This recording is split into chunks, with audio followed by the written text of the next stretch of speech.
Hello and welcome to WION Live Broadcast from London. I'm Ollie Barrett, and coming up we've got the latest on stories developing worldwide. First up, the headlines.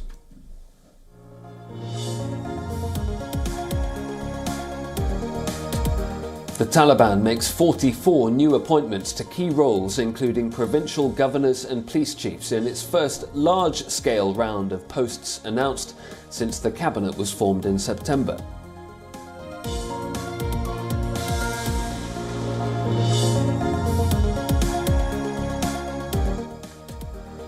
Nicaragua's incumbent Daniel Ortega wins re-election with 75% of votes according to official partial results, securing a fourth consecutive five-year term for the long-standing president.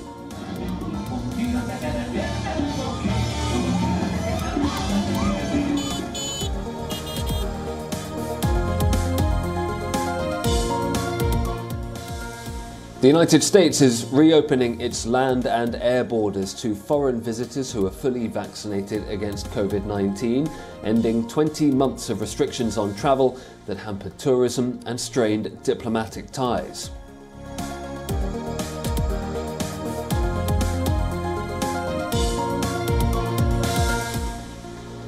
Germany's 7-day COVID incidence rate rises to a record high, with vaccination levels stagnating at under 70%.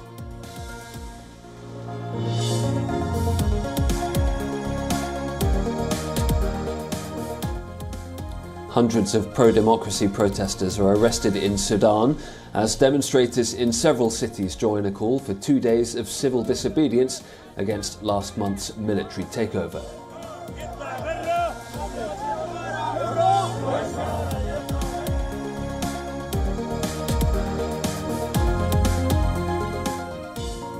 Chinese astronaut Wang Yaping has become the first Chinese woman to walk in space as her team completes a 6-hour mission.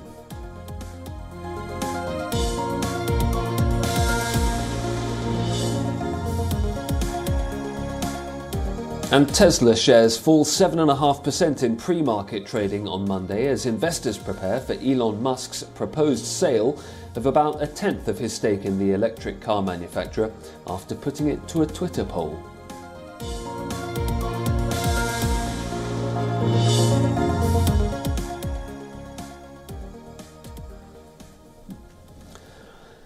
The Afghan Taliban has designated members to key positions at the provincial level across Afghanistan.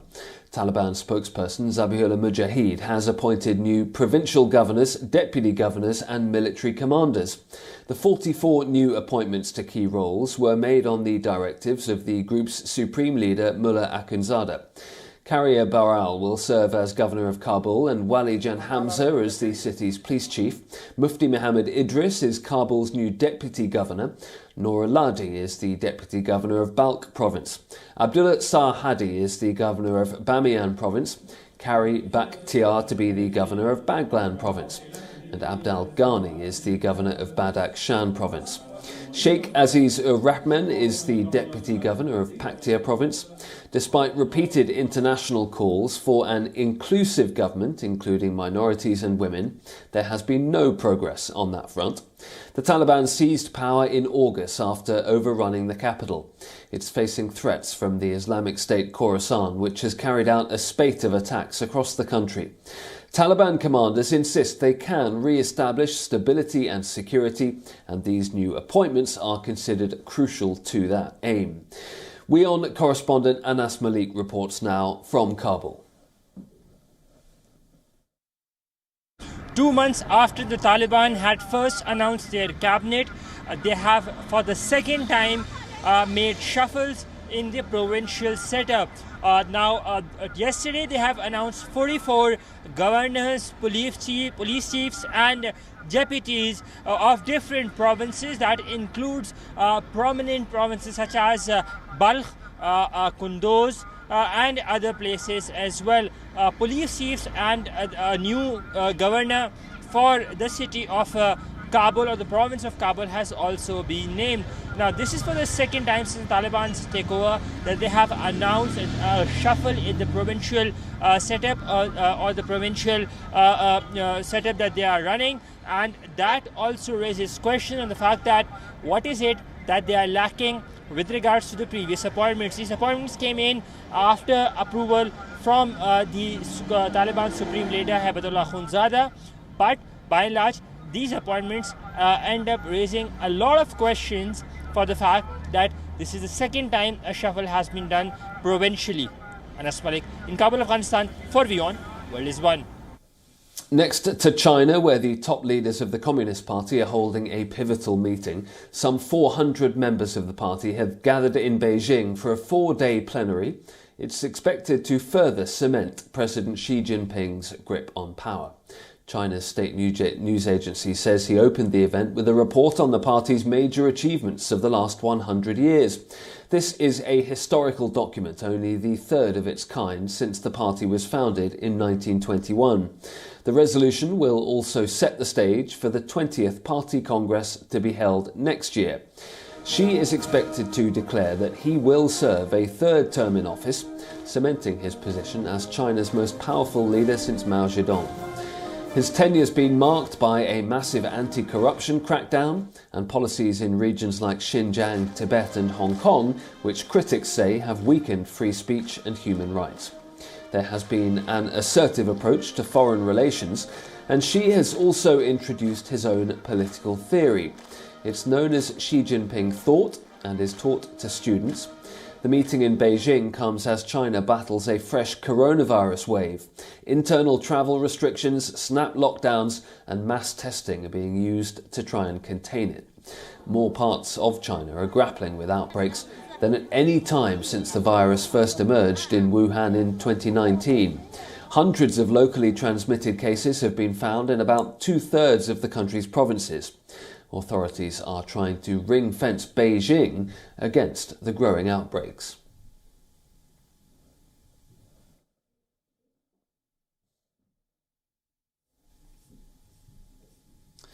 Rapper Travis Scott and Drake are being sued for having incited mayhem after 8 people were killed and several others injured in a stampede at a concert in Texas. At least 2 investigations and 1 civil lawsuit are underway. The Houston police chief has opened a criminal investigation by homicide officers. 2 of the victims were teenagers, aged 14 and 16, caught in the crush. It's a very depressing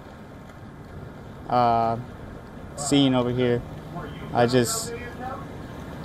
You can feel everyone's pain. 20-year-old Maximiliano Alvarado was one of the concert goers at rap star Travis Scott's Astro World Music Festival that left 8 killed and wounded dozens, and says he saw bodies.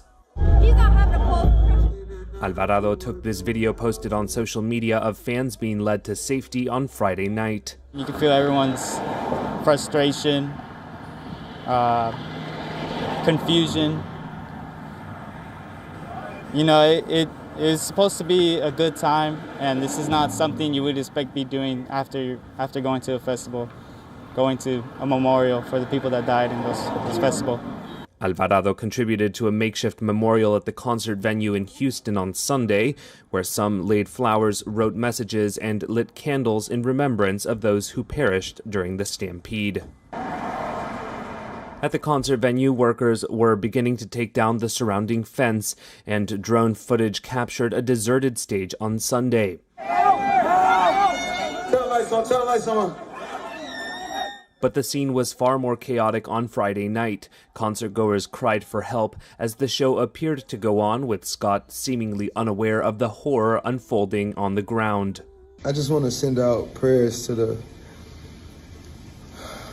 ones that was lost. In a statement over the weekend, Scott said that while on stage, he could not imagine the severity of the situation, adding that he is absolutely devastated by the incident. At least 2 investigations, one of them criminal, were underway on Sunday into the deadly stampede. Officials in Houston said autopsies were being performed as soon as possible so their bodies could be returned to family members, with the identities of some of the dead expected to be released soon. Houston Mayor Sylvester Turner said the dead were young, some of them just 14 and 16, and others in their 20s. Shifting our focus to Sudan, where protesters against the military coup are holding 2 days of civil disobedience. Security forces fired tear gas at multiple anti-coup rallies as hundreds protested in the capital city of Khartoum and the city of Omdurman. In Khartoum, forces rounded up over 100 people in the latest crackdown on protesting civilians. That included teachers and other workers in education. The call for the 2 days of civil disobedience came from the Sudanese Professionals Association. It's an umbrella of unions that was instrumental in the protests that ousted former President Omar al-Bashir in 2019. The group's appeals were circulated via text messages to bypass internet outages which have been seen since the military takeover. At least 14 protesters have been killed and around 300 wounded. Protesters have barricaded streets, set car tyres ablaze and called for the return of the civilian government. Sudan's army chief, General Abdel Burhan, told Al Jazeera that he will not participate in any government that comes after a transitional period, and he's denied the army was responsible for the deaths of protesters. The Sudanese military seized power on October the 25th. On Sunday, an Arab League delegation met Sudan's Prime Minister Hamdok, who is currently under house arrest, and top military General Burhan. The delegation stressed the importance of dialogue in order to return to a civilian-military partnership and discussed ways to resolve disagreements. The military takeover has sparked international condemnation, including cuts in economic aid, and it's halted the country's fragile planned transition into democracy. General Burhan, however, still insists the military takeover is not a coup, but a move to rectify the course of the transition.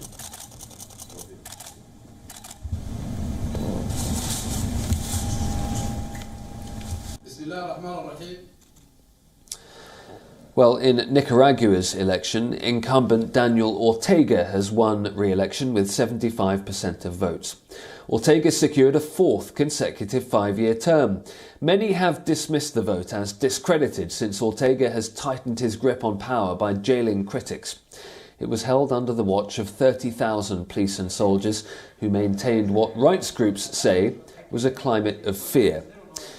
The opposition says the vote was marked by mass abstention. The government claimed a high turnout. Since May, Ortega's police have imprisoned nearly 40 leading opposition figures. Ortega's only opposition on the ballot came from 5 lesser-known candidates of small allied parties. They all were dismissed by critics as government collaborators. Ortega's win is a blow to a US-led push to promote democracy in the region.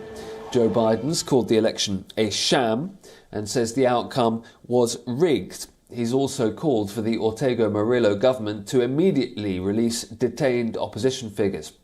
The US and Europe have imposed sanctions against Ortega, family members and allies. Washington is now considering new sanctions against the power couple's government. Nicaraguans reaching the US border this year have already hit a high of around 50,000. Another roughly 100,000 Nicaraguans have fled into exile. Nicaraguans in San Jose, Costa Rica, protested against the presidential elections.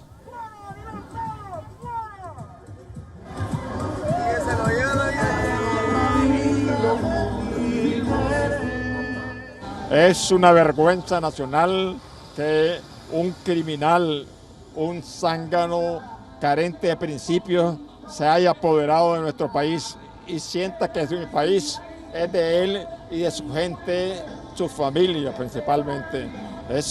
Simplemente es una cosa que es intolerable. In an unprecedented move by the United Arab Emirates, non-Muslims in Abu Dhabi will now be allowed to marry, divorce and get joint child custody under civil law. The new decree has been issued by Sheikh Khalifa bin Zayed Al Nahyan. Personal status laws in UAE were based on the Islamic Sharia principles. Under these new reforms, the UAE says it aims to enhance the position and global competitiveness of the Emirate as one of the most attractive destinations for talent and skills. Sheikh Khalifa bin Zayed is also the president of the UAE Federation of 7 Emirates. He says the law, which consists of around 20 articles, will cover civil marriages, divorce, alimony, joint child custody, proof of paternity and inheritance. A new court will be set up in Abu Dhabi to manage non-Muslim family matters, and it'll operate in both English and Arabic. In the last year, the UAE has announced a host of other legal reforms, such as decriminalising premarital sexual relations, alcohol consumption, cancelling provisions for leniency when dealing with honour killings, and measures such as longer-term visas. All of these reforms are being seen as a way for Gulf states to attract more foreign investment, to boost tourism, and to also boost long-term residencies.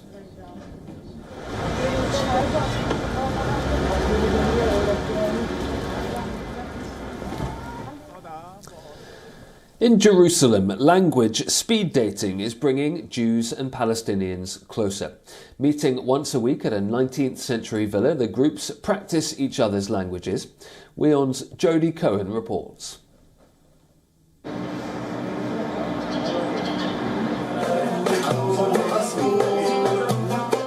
Jerusalem, a city of political, religious and cultural divisions. Here, a small group of Israelis and Palestinians is trying to bridge a Hebrew-Arabic language gap through learning modelled on speed dating. We should know how to speak Hebrew really well in this country, to be able to merge well in the community and find a good opportunity in a good field. It's a project I'm very much connected to because I'm in favor of Israeli Jews studying Arabic as much as possible, because I actually believe in coexistence. I see that this is the only way to reach some kind of a peaceful routine of life here in this region we live in. About 20 students meet weekly at a 19th century villa.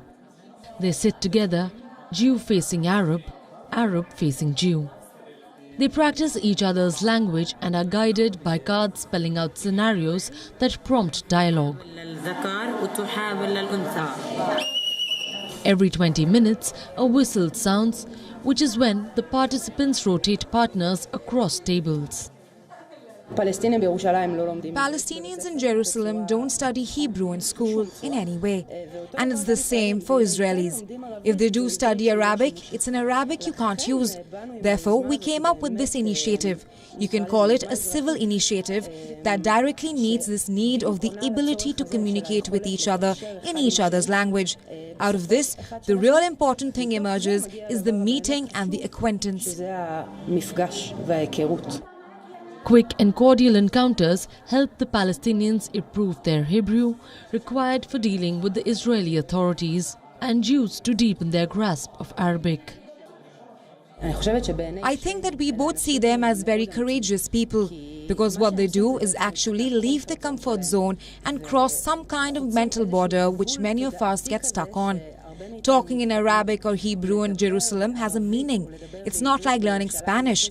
And what's beautiful in this language exchange is that once you have a Palestinian and an Israeli partner who share the same feelings of hardship and the same embarrassment of talking, and who break this barrier of fear together, in my eyes, it's worth everything. Bureau Report, WION World is One. Sudanese-American poet Imtithal Emi Mahmoud, crowned world champion at the 2015 Individual World Poetry Slam in Washington, D.C., is carrying the voices of the dispossessed to world leaders at the Climate Summit in Glasgow, Scotland. She's appealing for urgent action and highlighting the efforts of refugees in making adaptations to their habitats. At 11 years old, I watched my neighbor's house crumble before my eyes.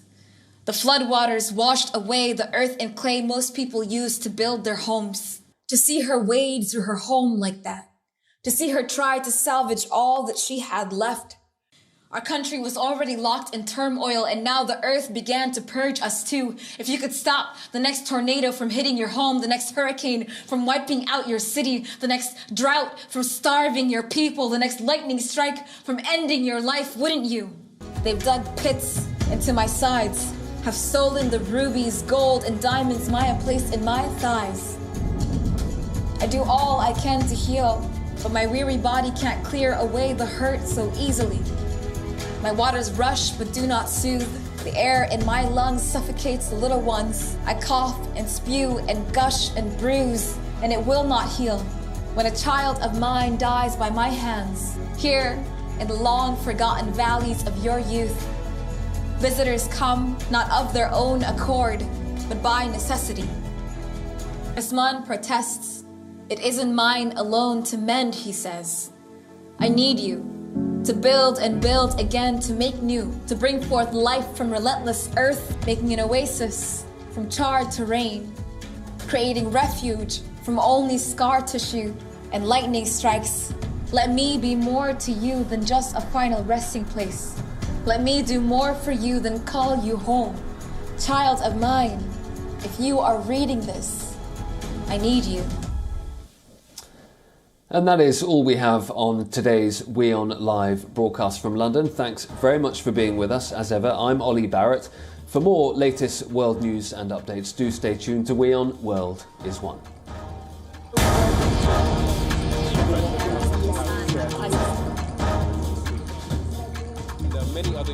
This is right, Arab.